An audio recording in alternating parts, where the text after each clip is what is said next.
પત વિદારણહાર લજિયા સૌને રાખજો શિવનંદી કો સવાર એજી મુળેશ્વર મહાદેવ ને સોલંકી મૂળરાજ આ મુળેશ્વર મહાદેવ ની કૃપાથી બધાની મનોકામના પૂરી કરે છે પ્રભુ સૌ શ્રાવણ મહિનો નજીક આવી રહ્યો છે એક અમને શુક્રવાર થી શ્રાવણ મહિનો ચાલુ થાય છે ભાવિ ભક્તોને આવા વિનંતી જય મુળેશ્વર મહાદેવ હર હર મહાદેવ મિત્રો આજે શ્રાવણ માસના પ્રથમ દિવસે એક એવા અતિ પ્રાચીન શિવાલયના દર્શન કરાવીશ 1200 વર્ષ જૂનું અતિ પ્રાચીન શિવાલય બનાસકાંઠા જિલ્લાના સુઈગામ તાલુકાના પાદણ ગામમાં આવેલો છે આ પાદણ ગામ ગુજરાતભરમાં શિવની પ્રાચીન નગરી તરીકે સુપ્રસિદ્ધ થયો છે આ પાદણ ગામ સંતો મહંતોની ભૂમિ ગણાય છે અહીંયા આ ધરતી પર અનેક સંતો અને મહંતો થઈ ગયા છે પાદણ ગામથી પશ્ચિમ દિશા તરફ એક તળાવના કિનારે આવેલું ઐતિહાસિક પ્રાચીન શિવાલય છે મિત્રો તમે વિડીયોમાં જોઈ શકો છો આ તળાવમાં સુંદર મજાના સુંદર પક્ષીઓ કિલોલ કરી રહ્યા છે મોરનો ટહુકાર પણ સંભળાય છે કોયલ પણ પોતાના મીઠા મધુરા અવાજથી જાણે શિવની આરાધના કરતા હોય તેવો આભાસ થાય છે આવા કુદરતી સૌંદર્ય ભર્યા વાતાવરણમાં આ ધરતી પર આ શિવ નગરીમાં આ શિવના ધામમાં કોઈ પણ વ્યક્તિ માણસ આવે છે ત્યારે શિવ ભક્તિમાં લીન થઈ જાય છે આ પાદણ ગામની આ શિવ નગરીમાં જે પણ વ્યક્તિ આવે છે તે શિવમય બની જાય છે પાદણ ગામમાં આવેલા આ તળાવના કિનારે પ્રાચીન શિવાલય અને તેનો ઇતિહાસ અદ્ભુત છે આ શિવાલય 1200 વર્ષ પહેલા પાટણના રાજા મૂળરાજ સોલંકીએ બંધાવેલો છે આ એક ચમત્કારિક શિવાલય છે કહેવાય છે કે દર્શનમ બિલ્વપત્રશ્ચ સ્પર્શનમ પાપનાશનમ અઘોર પાપ સંહારમ બિલ્વપત્રમ શિવાર્પણમ એટલે કે આ શિવાલય પર શિવલિંગ પર માત્ર એક બિલીપત્ર ચડાવવાથી દરેક મનોકામના પૂર્ણ થાય છે પાદણ ગામમાં ભલે મુળેશ્વર મહાદેવ મંદિર અતિ પ્રાચીન છે પાટણના રાજા મૂળરાજ સોલંકીએ બંધાવેલો છે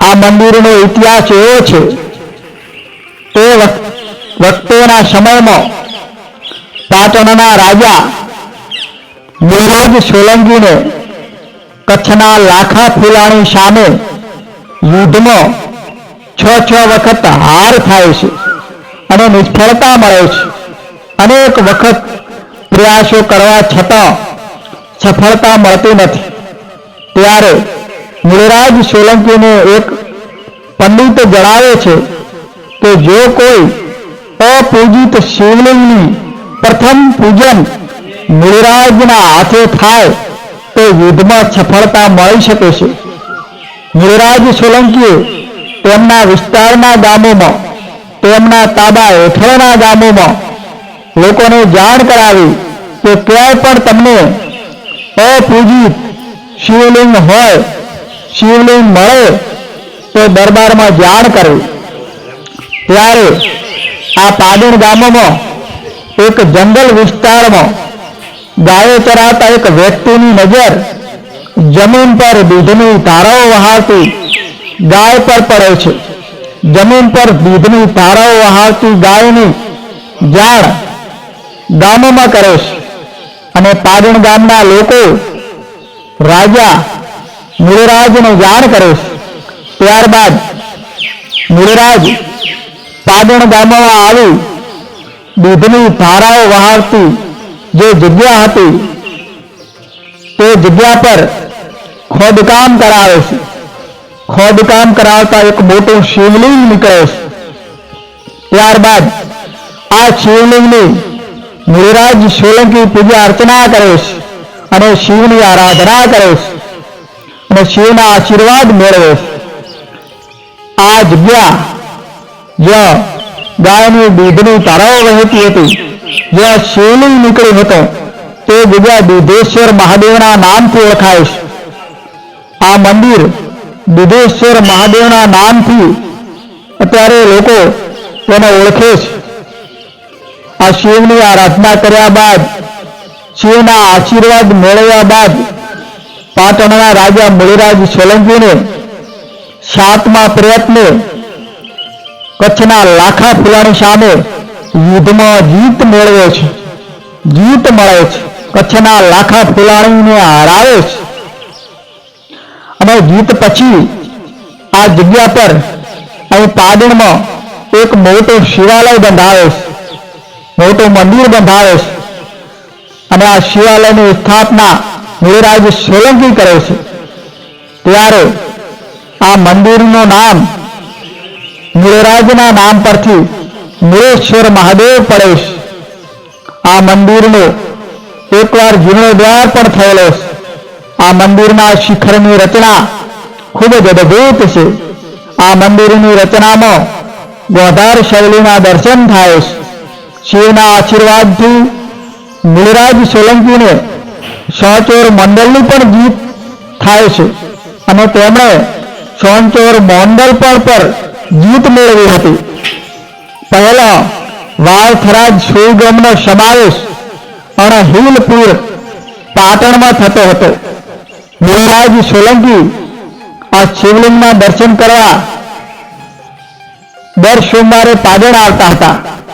એવું કહેવાય છે કે સુઈગામના રાજાના વહીવટદારોના ત્રાસથી પીડિત એવા પાટણ ગામના એક રાજા પટેલ નામના એક ખેડૂતે અહીં કમળ પૂજા કરી હતી અને આગળના જન્મે સુઈગામના રાજધરોમાં તેમનો જન્મ થયેલો અને તે પૂર્વ જન્મની નિશાનીઓ રૂપે તે નિશાનીઓ બહાર કાઢી તેઓએ પ્રમાણ આપેલો છે.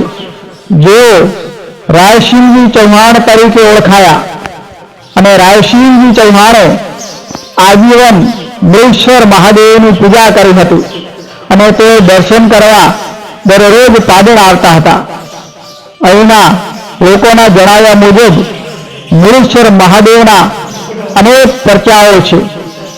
અહીંયા મહાશિવરાત્રિ અને શ્રાવણ માસના 4 સોમવારે મેળો ભરાય છે. શિવરાત્રિના મહાન પર્વ પર સંતવાણી ડાયરો યોજાય છે. અહીંયા ગુજરાત ભરમાંથી હજારો શિવ ભક્તો અહીંયા પ્રાચીન નગરી પાટણ ગામમાં દર્શન કરવા માટે ઉમટી પડે છે. હર હર મહાદેવ મિત્રો, હર હર મહાદેવ મિત્રો.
મહાદેવ. હું ધવલગીરી ગોસ્વામી પાટણ.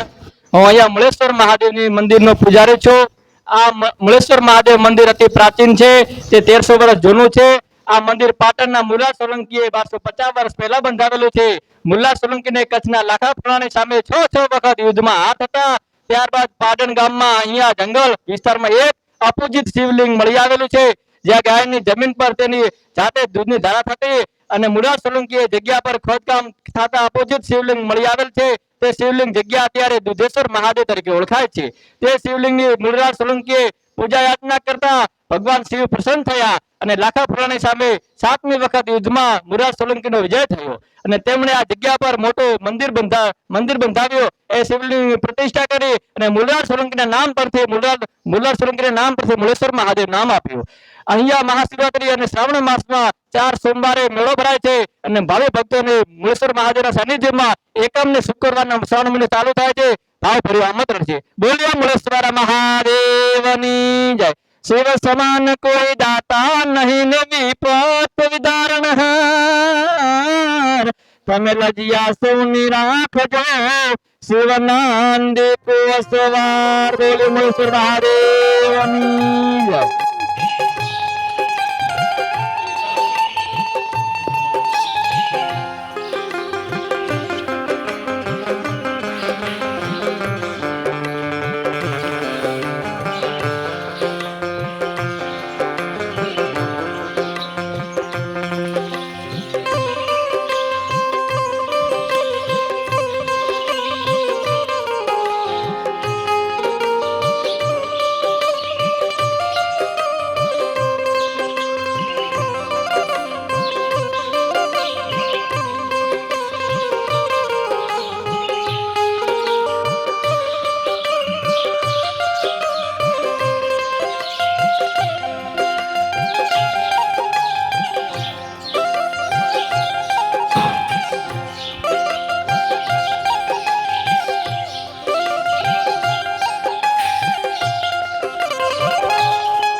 ओम नमः शिवाय ओम नमः शिवाय ओम नमः शिवाय ओम नमः शिवाय ओम नमः शिवाय ओम नमः शिवाय ओम नमः शिवाय हर शिवाय हर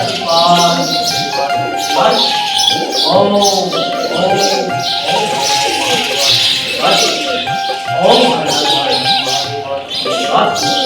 ओम ओम